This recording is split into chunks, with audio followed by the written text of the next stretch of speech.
Ele já determinou. Este é o tema do devocional aqui de hoje. Eu sou o pastor Guilherme e quero, antes de começar a falar do nosso assunto aqui hoje, mais uma vez te agradecer pela sua atenção, pela sua audiência aqui hoje, parando mais uma vez aí, separando um minutinho do seu dia aí para nós falarmos da gloriosa palavra de Deus. Sei que às vezes você nos ouve aí no seu café da manhã, no seu horário de almoço, às vezes andando aí, indo ao trabalho, né, ou voltando do trabalho. Independente do horário, que Deus seja contigo em mais este dia e que essas palavras que vamos utilizar aqui hoje possam servir de bênção para você. Se você me ouvindo aqui hoje não tem um lugar onde congregar, onde ir, um lugar onde cultuar a Deus, há o endereço de várias igrejas que nós disponibilizamos aqui em vídeo através do YouTube, do Facebook e também do Instagram. Você pode nos procurar, Tabernáculo dos Santos de Presidente Epitácio, você vai nos encontrar aí nas redes sociais e assim você pode estar participando nos vídeos, nesses canais que eu mencionei aqui. Há o endereço de várias outras igrejas, vários outros tabernáculos aqui na região, que você pode estar indo, fazendo uma visita. Excelentes ministros, bons pastores de Deus estão aí prontos a receber você e te ajudar a viver uma verdadeira vida cristã. Amém? Quero continuar hoje trabalhando aqui Salmos capítulo 2, versículos 4, 5 e 6. Aquele que habita nos céus se rirá, irá rir. O Senhor zombará deles. Então lhes falará na sua ira, e no seu furor os turbará. Eu, porém, ungi o meu rei sobre o meu santo monte de Sião. Amém? Louvado seja o nome do Senhor por essas palavras, né? Ora, é assim, é de realmente rir, né? Você imaginar que há homens, há pessoas, há poderes que pensam que podem fazer frente com a palavra de Deus. Falamos no devocional passado que reis e governos se juntam, formam um conselho, sempre tentando de alguma forma confrontar o Evangelho. Agora, todo este confronto e toda esta ameaça, quando chega ao conhecimento, por assim dizer, de Deus, a atitude dele é rir diante destas coisas. Esses versículos mostram para nós que quando o homem pensa que ele está vencendo, que ele está pressionando a Deus de alguma forma, a verdade é que aquele que está, entre aspas, sendo pressionado, aquele que está sendo atacado, ele olha para essas ameaças e isto é tão pequeno perto dele. Você pode comparar a isto a um girino que está lá na lagoa, minúsculo, né? Centímetros de vida ali, pulsando, e colocar isto neste exemplo, imaginar um girino enfrentando diante de si um tornado aí da mais alta categoria, né? Um F5 aí da vida, com seus mais de 400 km por hora, e ele imaginar que ele pode enfrentar uma força brutal dessa e vencer, e resistir e sair do outro lado como um grande conquistador. Ele nunca terá capacidade, habilidade, por mais que ele evolua e cresça, para fazer frente a uma força dessa. E agora você pode comparar isto em uma pequena escala. Você pode dizer, olha, mas aqui há habilidades, há conhecimento. Irmão, não há uma força que possa fazer frente à palavra de Deus.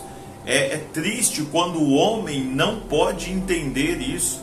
Vamos imaginar um outro cenário. Vamos imaginar você aí em casa olhando, talvez o teu vizinho aí, um porte, né, magro, sem atividade física, que não cuida da sua alimentação, não é uma pessoa atlética, talvez um sedentário da vida, E ele da noite pro dia diz assim: olha, eu quero enfrentar o campeão aí do mais alto nível nas artes marciais, aí nos MMAs, né, em lutas assim. Eu quero subir num ringue com esta pessoa. Me diga quanto que você colocaria de fé que aquela pessoa é capaz de vencer aquele homem que está lá do outro lado, preparado, treinado, que respira aquele esporte por anos, que tem preparo físico, que tem treinamento, que conhece técnicas, que já sofreu golpes e sabe como desviar, sabe como antecipar, que conhece tudo que envolve a arte do esporte da luta. Qual é a chance de alguém que nunca fez isto vencer? É zero. Essa é a chance, é zero, é mínimo, sabe? Não tem chance alguma, ele vai subir para ser nocauteado. Você, ao saber disso, imagine esse cenário, você saber que o teu vizinho faria uma luta dessa, você iria rir, você diria: olha, é sério isso mesmo? Ele está pensando que pode fazer frente àquela montanha de músculos lá? Não, isso é impossível. E aquele homem dizendo: não, eu vou lá e eu vou derrubar ele, vai ser assim e tal. E olha, é vergonhoso de imaginar, de ver uma cena dessa. E é assim que eu penso um pouquinho aqui, e que a gente pode, vamos dizer, para nos ajudar a ter uma compreensão de como é quando um homem cheio de sabedoria, cheio de intelecto, pensa que pode fazer frente ao eterno Deus. Olha que mente mais estranha é esta, né? Pensar que pode, os grandes homens, quando tiveram a oportunidade de falar com Jesus, quando ele esteve aqui na terra, eles não compreenderam as palavras do nosso mestre. Jesus conversando ali em São João capítulo 3 com Nicodemos, e começou a ter um diálogo com ele, e de repente diz: olha, necessário vos é nascer de novo. Jesus estava falando de coisas sobrenaturais, coisas celestiais, mas aquilo se tornou algo incompreensível para o mestre. Era um mestre, um conhecedor assíduo das Escrituras, que não pôde compreender a grandeza daquele diálogo que Jesus estava tendo com ele. A sociedade hoje se encanta com palavras persuasivas, com técnicas e oratórias, com discursos polidos que enganam milhares de pessoas. Pessoas que olham para uma sabedoria vibrante, eloquente, e dizem: eita, aqui está a solução do mundo. E a solução do mundo é uma só: é Jesus Cristo, nosso Salvador. Não pense que a sabedoria humana, que a filosofia humana, que o conhecimento humano, que a ciência e a tecnologia tão avançadas no nosso tempo podem fazer frente com a palavra de Deus. Não existe algo que possa fazer frente às Escrituras Sagradas. Não pense você que o homem vai descobrir algo mirabolante aqui e vai superar a Deus em algum momento de sua história. Não, não vai. A hora que o homem acha que está indo, que é um mestre, que é tão inteligente, Jesus disse assim para eles, São João 3, versículos 9 ao 12, Nicodemos disse: olha, como pode ser isso? Eu vou ter que voltar ao ventre de minha mãe? Como que eu vou nascer de novo? Ele estava entendendo as coisas todas assim, e o diálogo foi indo, e em determinado momento ele disse: como pode ser isso? E Jesus respondeu e disse: tu és mestre de Israel e não sabes isto? Tu és tão conhecedor e não sabe disto? Hein? Na verdade te digo que nós dizemos o que sabemos e testificamos o que vimos, e não aceitais o nosso testemunho. Se vos falei de coisas terrestres e não crestes, como crereis se vos falar das celestiais? Como crereis se eu mostrar para você, sabe, até onde você está encantado aqui com poucas coisas? Ora, você não sabe o que há além disto. Você não sabe das coisas, não. Onde é que você estava quando eu formei esta terra? Sabe, o homem quer fazer esta frente quer criar teorias, a salvação do mundo virá de uma nova ordem, de uma organização diferente, de unificar isto, de ajuntar aquilo. Não, quando o homem pensa que ele está dando um passo para frente, para surpreender e mudar o rumo das Escrituras, então a voz de Deus brada além dos céus. A voz de Deus entra em ação. E é gostoso, o homem, volte lá e observe bem o que ele mencionou nestes salmos. Olha, aquele que habita nos céus, ele se rirá, e o Senhor zombará deles, então lhes falará na sua ira, e o seu furor os turbará. Aí ele vem e diz assim: eu, porém, você está aí, sabe, juntando reis, juntando governantes, formando forças, indo contra meus filhos, indo contra a minha igreja, indo contra os lares. O diabo tem apontado uma armadilha, um laço, uma flecha contra as nossas famílias, contra os nossos lares diariamente. Ele lança palavras pesadas contra você. Está usando familiares, está usando a vizinhança, está usando o teu emprego, está usando o teu estudo para fazer sobre você uma pressão. E eu vou parar e perguntar para você qual é a voz que você tem ouvido e dado crédito hoje. Qual é? É a voz de Satanás? Que esta voz, ela só tem um objetivo, que é te jogar para baixo. É te amaldiçoar, é te desanimar, é te desencorajar, é te desestabilizar, é fazer pensar que o mundo inteiro está contra você e que você é um coitadinho abandonado aos cantos. Qual é a voz que está chegando aos teus ouvidos e descendo ao teu coração? Esta é a voz de Satanás, mas há uma voz divina também a teu favor. Qual destas vozes descem até você? Qual destas vozes estão movendo você? Porque ele para aqui, olha, e essa zombaria, e o povo indo contra ele, Deus olha e ri e diz: ei, você esqueceu de uma coisa. Vocês estão querendo barrar a igreja, vocês estão querendo barrar o crescimento do povo de Deus.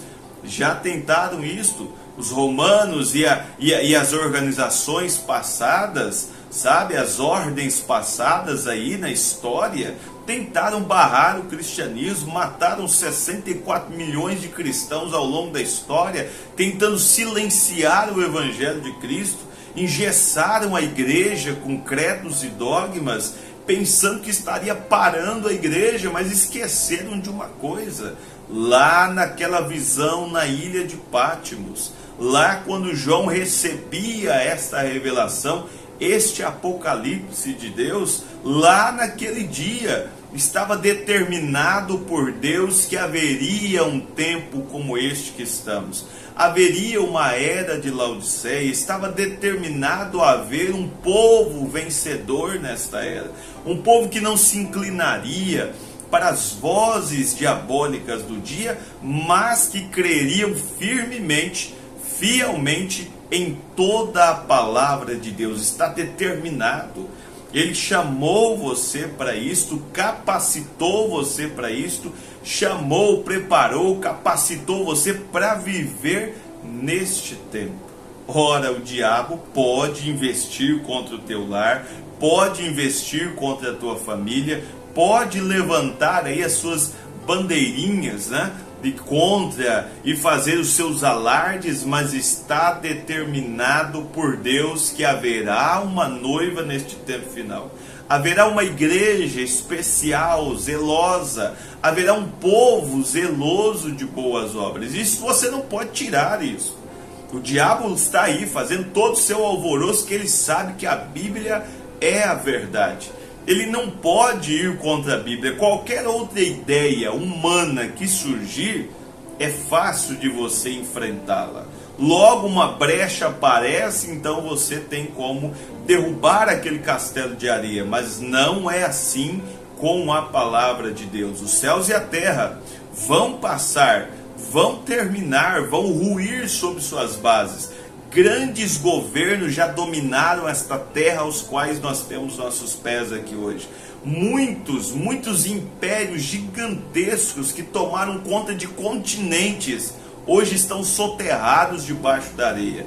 ora, não resistiram à pressão do tempo, às nuances que foram aparecendo, às mudanças que foram surgindo, nenhum deles resistiu. Mas escute aqui, a palavra de Deus permanece poderosa. E volto a dizer, qual é a voz que você está ouvindo? É a voz do ímpio? Que te acusa, que te aponta, que te desanima? É esta voz que você está todo amedrontadinho, assustadinho? É sobre esta voz que você está dirigindo a sua vida? Ei, sociedade, é esta voz que está conduzindo você?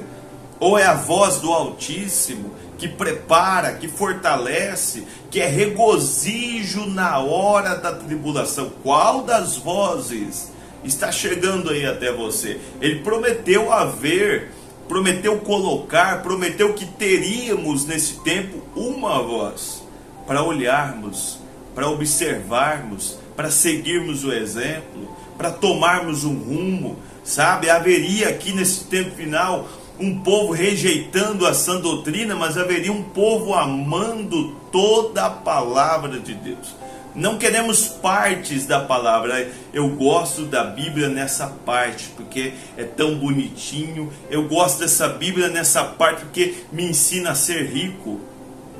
Há muitas pessoas assim, mas eu creio que Deus tem os seus, que estão olhando não para partes isoladas da Bíblia, mas para a totalidade da palavra. Ora, é isto que tem mantido você de pé. É isso que segurou você até este exato momento e vai te segurar até o dia final. Então, o mundo levanta, as coisas vêm, mas ele determina, olha, eu já tenho, eu porém ungi o meu rei sobre o meu santo monte de Sião. Faça o que você quiser. Eu ungi o meu rei ali. Diabo, faça o que você quiser. Eu tenho uma família de fé ali. Eu tenho um jovem de fé ali. Eu tenho um casal ali que você pode arrebentar o que você quiser arrebentar aí. Eles estão unidos na oração. Não há nada que os separe. Eu os determinei para isso. Nós pregamos aqui no final de semana, falando sobre aquela sunamita, ou aquela a viúva ali de Serepta, de Sidom. 1 Reis capítulo 17, e há um determinado momento dentro do capítulo 17, que Deus é claro de dizer, olha Elias, saia daí do ribeiro, em outras palavras, desça daí, eu já ordenei. Eu não sei como é que está a casa dela lá, em outras palavras, né? Só para nós fazermos um quadro aqui, olha, a situação dela está difícil lá, está isso, está faltando isso, mas eu ordenei ela para cuidar de você. Ela vai cuidar de você, ela vai receber você lá. E no meio desta era caótica de pessoas zombando, criticando, enfrentando e tudo, Deus olha e dá risada, porque o diabo está esforçando, o diabo está trabalhando, o diabo não descansa, derrubando casas, lares, famílias, acabando com isso, com aquilo, com a moral, com a ética, com a civilidade das pessoas, mas ele não pode derrubar a tua casa. Tua casa está edificada, não é sobre umas pedrinhas, sabe? Algumas ideiazinhas filosóficas, não. Está edificado sobre uma revelação. Essa revelação te mantém firme até aquele dia. Não há quem possa fazer frente até você. Deus tem se levantado, irmão, neste tempo, determinado neste tempo, que haveria um povo. E eu creio. Você me ouvindo aqui agora, você que busca a palavra de Deus, você que olha para a sociedade e diz, eu preciso de Cristo. Cristo está aí, Ele sabia da tua existência, sabia que você estaria aqui, preparou o cenário para você aqui, colocou a palavra diante de você, porque Ele sabe que você crerá em toda a palavra de Deus. Esta fé nossa, vou repetir para nós terminarmos, nos mantém firmes aqui agora. Esta fé que você tem na palavra, não perca isto, garre-se a isto cada dia mais. Não se iluda com outra coisa. Você foi chamado para viver esta palavra. Você foi chamado para estar com esta palavra e creio, irmão, que ficando com ela, você é mais do que vencedor. Carregue Cristo com você o tempo todo. Quando o diabo levantar, olha, não na frente das pessoas, não é desfazendo de ninguém não, mas lá dentro sorria e diga, olha, ele está tentando derrubar algo que Cristo edificou. Ele está tentando desanimar algo que Cristo animou. Eu não era ninguém, eu estava perdido, mas Cristo veio até mim e hoje eu não quero nada mais. Eu quero aquilo que Cristo tem me dado. Eu vou permanecer até o dia da sua vida. Irmão, que assim seja você também. Amém? Eu espero que essas poucas palavras aqui nos ajude nesse dia a meditar, a refletir, a pensar um pouquinho, a se animar, a deixar essas vozes desanimadoras para lado, sabe? Essa sociedade que não quer Deus, deixe isso de um lado e foque a sua fé, coloque o seu coração, as suas forças na palavra de Deus. É isto que salvará você e a sua família naquele dia. Fechamos nossos olhos. Bondoso e eterno Deus, obrigado, Senhor, por nos dar mais este privilégio, mais este tempo. Eu lhe agradeço, Pai, por todas as bênçãos que o Senhor tem derramado sobre nós até este momento. Peço também, Senhor, que cada um, ó Deus, aonde estiver nesta hora me ouvindo, nos assistindo, que a graça, a bênção, a bondade e a misericórdia do Senhor acampe-se ao redor destas pessoas. Encoraja, anima, Senhor. Talvez haja alguém me ouvindo que não tomou uma decisão ainda, e é dia de você fazer isto. Não fique de fora, esforça-te pelo reino de Deus. Busque a presença do Altíssimo, saia da sua zona de conforto, dirija-se à casa de Deus, porque Deus quer mudar a história da sua vida. Pai, que isso toque no coração das pessoas é o meu desejo e a minha oração, em nome de Jesus Cristo. Amém, Senhor. Amém.